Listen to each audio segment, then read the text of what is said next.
So meron siyang parang margin. Okay? So hindi naman tayo naglagay ng CSS para ma-marginan yung part na yan. Pero automatic siya kasi gumamit tayo ng container na class. Tapos paano pag gagamit tayo ng container na fluid? Container fluid. Ayan. So makikita nyo, i-occupy niya lahat yung buong page. Okay? So yan yung pinagkaiba ng container at saka container fluid. Okay? Ngayon, gagamit tayo ng row. Ayan, class na row. Ayan. Para mai-align natin yung mga items na na ilalagay nyo doon sa isang certain system. Like for example, paglalagay kayo dito ng tatlong item, and pwede nyo siyang i-align in a single row, single column, and etc. Okay? Like for example, this one. Maglalagay lang ako ng class na call, short term for column. Ayan. Then, dito sa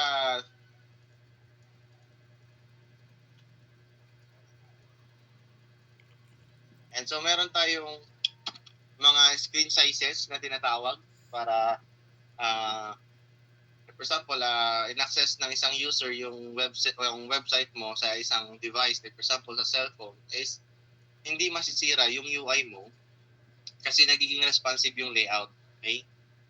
So, for example, extra small, so XS, so less than 576 pixels wide or equal, and then SM is or small, equal to or greater than 576 pixels, medium equal to or greater than 768 pixels, and large for 992 pixels wide, and then greater than 122 pixels wide. Okay, so extra small is yung mga maliliit na devices, such as cellphone din lang, pero parang outdated na or maliit na talaga yung screen, and then yung mga mobile devices natin for small size, medium for tablets, etc. And then sa mga large size is mga laptops, and then sa pinaka extra large is yung mga gaming monitor or yung mga monitor, PC monitor. Okay, so i-code natin ngayon yan. But then, meron tayong sa Bootstrap, nandito rin yung iba't ibang utilities. Ano ba yung mga utilities? Like for example, like for example, mag-change ka ng color ng background. So meron ditong tinatawag na BG or background. Short term niya yan. So background utilities like BG that generate from our original theme color as up yet respond to the color modes. However, any BG subtle utility, this will be resolved in V6. Okay, version 6 now. So, pag nag-change ka ng color or background sa gamit ang Bootstrap, you can use BG and then yung mga colors, which is primary for blue, yeah. And then success for green, danger for red, warning for yellow, info for cyan, and black or dark for black. Okay? So, andito yung mga iba't ibang kulay. And then, colors. Ayan. So, kapag nag-change ka naman ng color ng text, so you can use text, tapos yung kulay na ilalagay mo. Ayan. So, kailangan pa rin yan ng class, guys. Hindi siya basta-basta sa malalaman na lang. Hindi siya basta matitrigger. Dito, balik tayo sa example natin.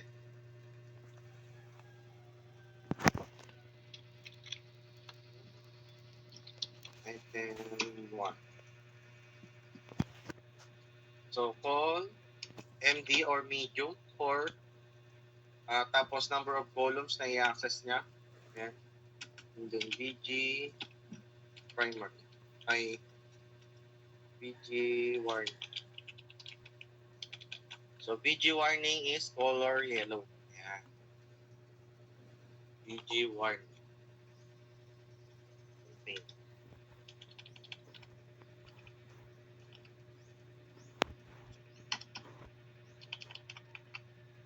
BG warning. And then, lagyan na tayo ng ibang example. This one is for example 2 or item 2, item 3, 6, warning, danger, and info. Okay. So as you can see guys, ang kinuha niyang number of columns na kailangan natin is for medium sizes na mga devices is 363. And so 3, 6, 3. Okay? Pag lumagpas yan ng 12, ibig sabihin mapupunta naman yung huling item dun sa pangalawang row. For example, this one. Meron ng 4 dyan. So, sumubra siya ng isa, automatic bababa yung isang item. Kasi nga sumubra siya dun sa 12 na columns. Okay. So, paano naman natin gagawing responsive yung isang page, okay? So, gagamit lang tayo dito ng page 1. Gamit lang tayo dito ng tinatawag natin na row. Ayan, so row. Tapos, copy-paste lang natin to. And then, tawagin lang natin yung mga iba't ibang sizes ng mga screen. So, ito, medium. Kailangan lang natin dito ng large. Palitan muna natin ito ng LG for large.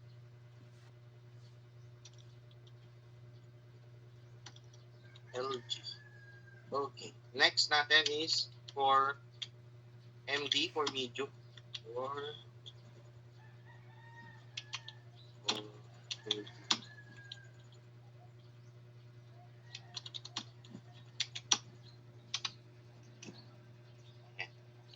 And for the small naman, SM,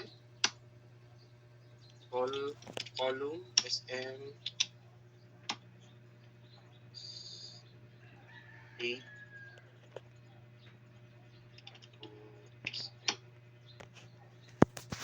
6, 4, 8.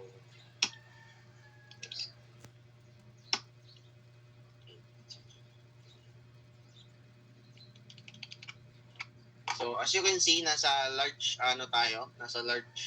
scale tayo. So meaning parehas lang sila dito sa natin ginawa. But then pag ginawa nating small yung or medium yung screen, so pag medium magiging 4, 8, 4. Kapag magiging small naman magiging 8, 6, 8. Kaya hindi nasisira yung UI nyo doon sa ginagawa nyo code. Kapag ginawa namin itong very small or yung extra small is magiging 12 by 12 by 12 na siya. Kasi di naman natin nilagay doon sa components. Okay? So now, since alam na natin yung mga yan, yung paggamit ng row and container, so start na tayo doon sa format ng magiging activity ninyo. So i-explain ko rin yon isa-isa. Okay? So, punta kayo dito sa link na to, sa Bootstrap. Ayan, so hanapin niyo yung components dito sa part na to and then gagawa tayo ng navigation bar. So, kuha tayo dito. So, dito sa Bootstrap guys, meron na dito mga source code na pwede nyo gamitin and then i-paste doon sa code niyo tapos i-modify niyo na lang or edit niyo na lang. Okay? So, for example, kukunin ko tong navbar na to. So, i-paste ko lang siya. So as you can see guys, gumamit na dito ng class na container fluid. So hindi na natin kailangan maglagay ng container. So tignan natin sa example sa results.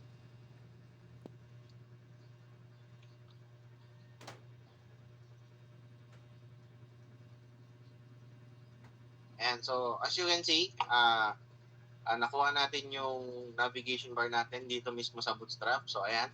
Kapag i-minimize ko to, magkakaroon dito ng hamburger menu or yan, toggler na tinatawag. Kasi nga, kinapin natin siya, meron siya dito toggler icon. So, nakapaloob lahat yan dun sa utilities ng Bootstrap. So, hindi na natin problema yan. Okay? So, ikinapin lang natin yan. So, napakadali. Okay. Now, ayoko yung gantong design, yung may search bar or etc. Gusto ko naman itong mga navigation menu is nasa sa right side. Okay, so alisin ko lang yung mga code na yan. So punta tayo dito sa tab and tabs. Ayan. So hanapin nyo yung saan naka-align yung gusto nyong navigation menu. Kung nasa unahan, nasa gitna, or yan, justify center content, content center, tapos content end, or nasa dulo. So ang gusto ko yung nasa dulo. Kukunin ko lang to, copy, and then papalitan ko lang yung UL hanggang dun sa may form kasi aalisin ko yung search bar. Ayan. But then makikita nyo yung output ay hindi gumana. Ayan. So hindi siya gagana. Bakit? Kasi hindi naman tayo gumamit or naglagay dito ng class na row. Ayan. So kailangan natin maglagay lagi ng class na row, lalo na kapag naglagay tayo dito ng multiple items. Ano ba yung mga multiple items na yon? Like for example, this one, list na active, list na links, list na link, tapos list na disable, which is magigets nyo later on. Okay? So, i-edit lang natin to, yung mga hindi kailangan dito, alisin lang natin. Ayan. So, papalitan lang natin itong mga navigation menu ng home,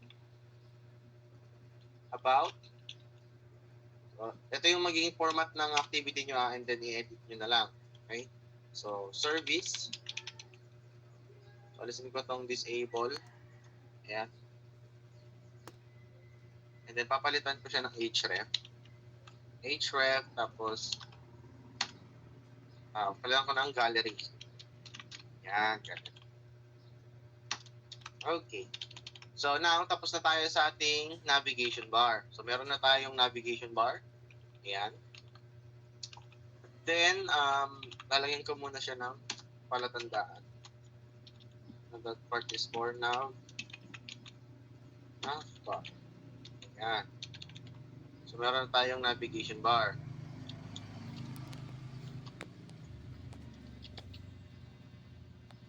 Okay. So, on every, paggagawa tayo ng system, guys, siyempre magkakaroon lang yan ng scroll bar or scroll down pag na-occupy natin yung mga bawat row. Tama? Okay, so gagamit tayo dito sa code natin ng section, which is ipapaliwanag ko mamaya. Okay, so gagamit tayo ng section tag. And so, section. And then, sa loob ng section, dito natin ilalagay yung ikakopy natin code dun sa bootstrap natin. And then, lalagay lang natin ng ID. Okay, so, bigyan muna natin palatandaan dito na this part is for homepage. Homepage. So, lalagyan lang natin itong ID na home para sa section na to. And then, ang gagamitin nyo lang dito sa Bootstrap, guys, for your first activity is carousel, which is ito, carousel. So, take note, carousel and cart. Okay, so gagamit muna ako ngayon for homepage ng carousel. Ano ba yung carousel? So, carousel is parang form of image na ganito. Yung meron siyang slides. Ayan. So, nakikita nyo. So, papakita ko yung output. Kunin ko lang na sample is itong number 3. Ayan.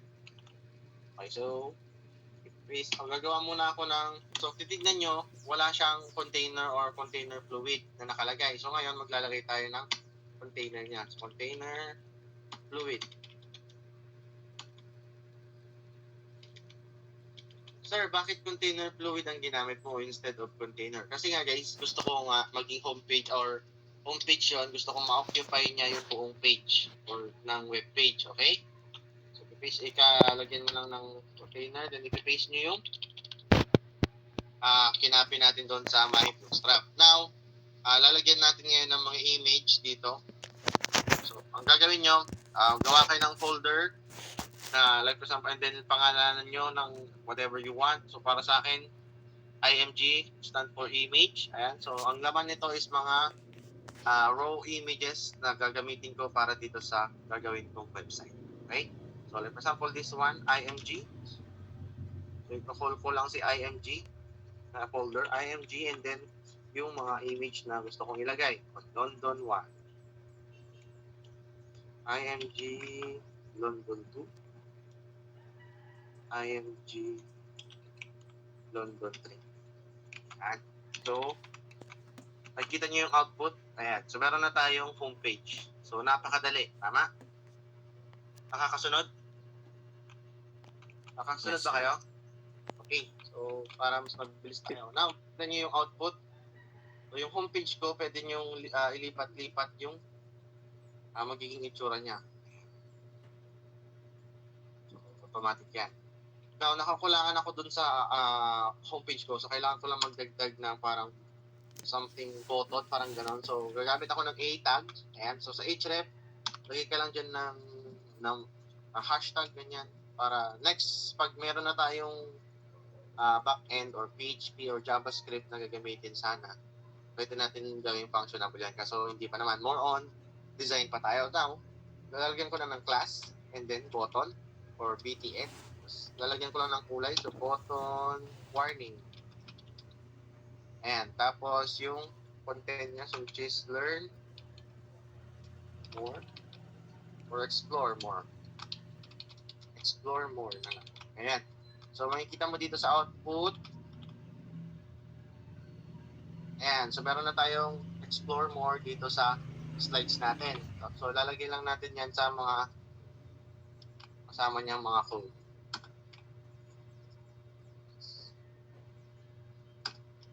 Okay.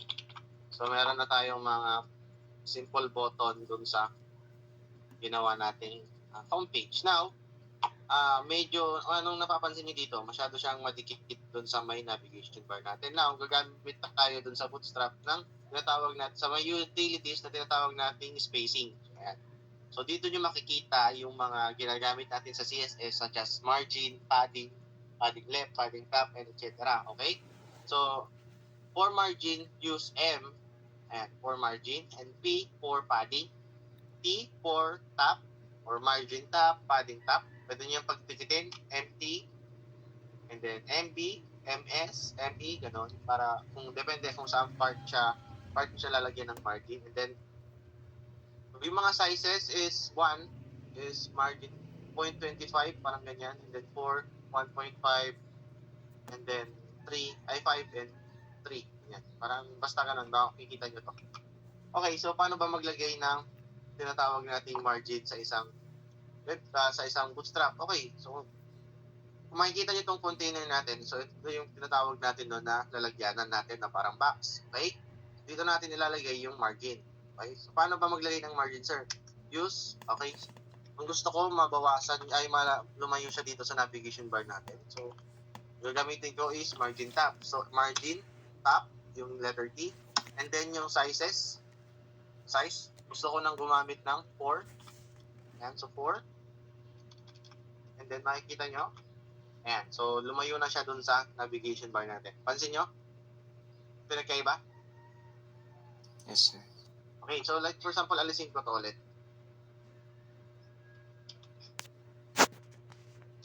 Save ko. Ayan, so nakita nyo madikit. Masyado siyang dikit sa navigation bar. So lalagyan ko siya ngayon ng margin. So makikita nyo yung changes, lumayo siya. Ayan. So kapag gusto nyo lumayo yung ibang tao sa'yo, gumamit ka lang ng margin. Okay, so tapos na tayo sa section or sa part ng homepage natin. Ayan. So, next naman is next na tayo dun sa about page natin. Okay? So, tapos na tayo sa home, di ba? So, next na natin tong about. Okay? So, lalagyan ko lang ulit ng palatandaan para di ako malito. Just in case. And about page. Ayan. And then, sa loob ng, sa may about page, gagamit ulit ako ng section. Ayan. And then, lalagyan ko siya ng ID. So, huwag kakalimutan yan. Explain ko mamaya kung para saan yan. ID and then about. Okay. Now, so, ang sabi ko kanina, gagamit lang kayo ng card and carousel. So, sa about, punta tayo sa components ulit. Ayan. So, punta tayo sa card. Ayan. And then, maghahanap ka dito ng mga sample code, source code, na pwede mong lagyanan ng about dun sa country na nilagay mo dun sa GIS natin or gusto mo na country. Okay? So, bawal lang pare-parehas doon. Like for example naman, sa example ko is sa London. Ngayon, gagawa ko ng about page gamit ang card doon dito sa Bootstrap. So, maghahanap lang ako ng pwede kong i-insert doon na feeling ko is maganda. Ayan. So, hanap lang tayo. Pwede nyo itong i-explore guys ha. Explore nyo nang i-explore. Ito yung matatakot. Para makita nyo yung enjoyment ng paggamit ng bootstrap. So nakakapakadali. So ito, this one. I want this one. Yung may image dito tapos meron siyang text sa side na mag-i-explain na this is London. Sa ilalim nito nagtitinda si Diwata Pares Overload. Yan, parang ganon. Yung about sa London. Okay, so as you can see, sa code niya, wala na naman siyang container. So kailangan na naman natin maglagay ng what? Container.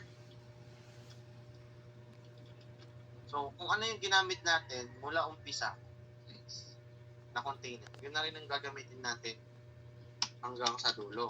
Kasi nga, or it depends pala sa dun sa design niya. Pero para sa akin, yung ganong format yung sinusunod ko. Kasi nga, para maging align yung mga codes ko. Kasi kung magko-container ako dito, tapos magko-container fluid ako sa baba, papangit yung itsura. Kasi base ko ngayon yung kinuha natin na card dun sa components. And then, lalagyan lang natin siya ng image. Ayan. So, IMG or IMG London.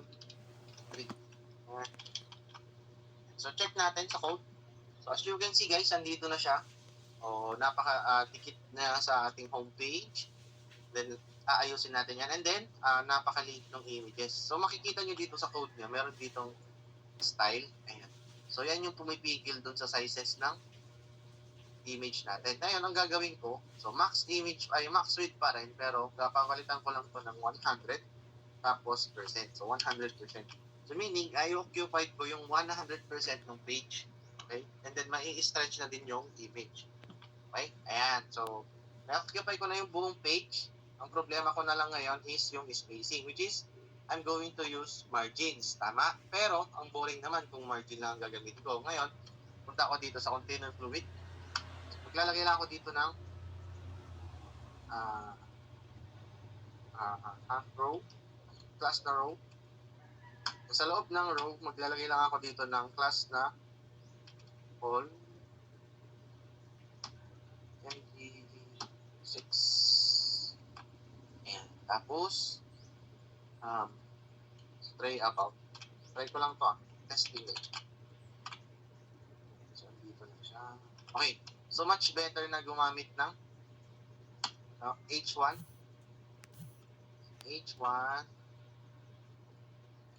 Word lang.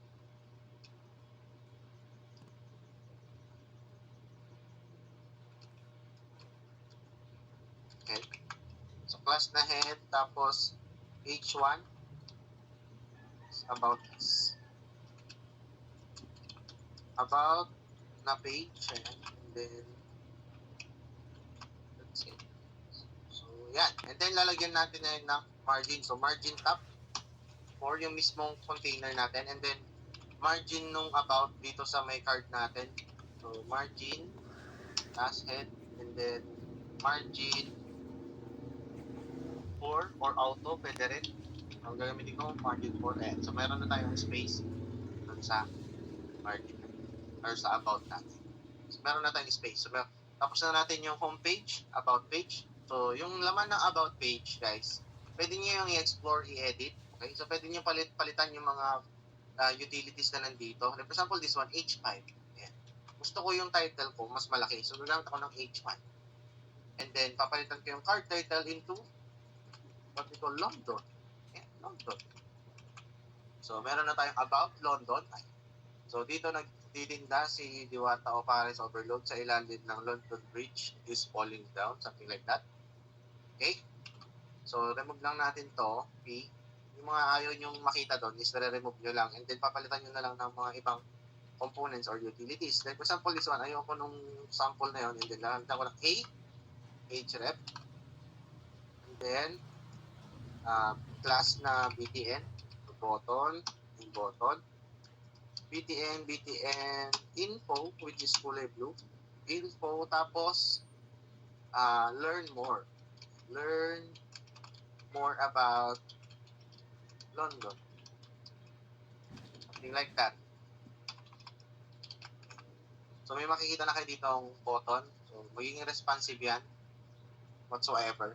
Kasi meron tayo dito mga JavaScript code bundle. Kahit hindi tayo naglagay dito ng JavaScript code. Kasi na-access niya yung JavaScript code dun sa may strap. Okay, now, so about tayo, so gumamit tayo ng button which is masyado siyang mahaba. Learn more.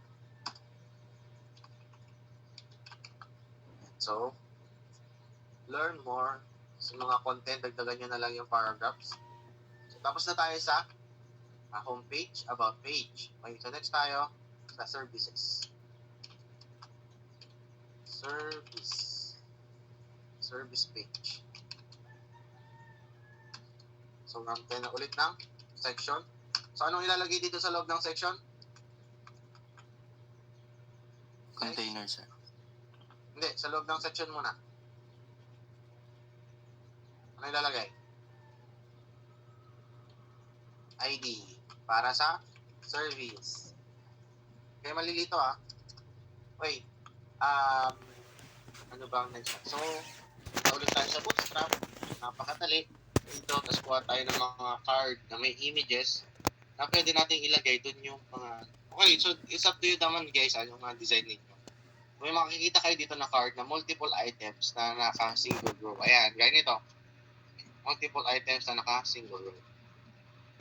Pero hindi yan yung gusto kong kunin. Hanap pa tayo.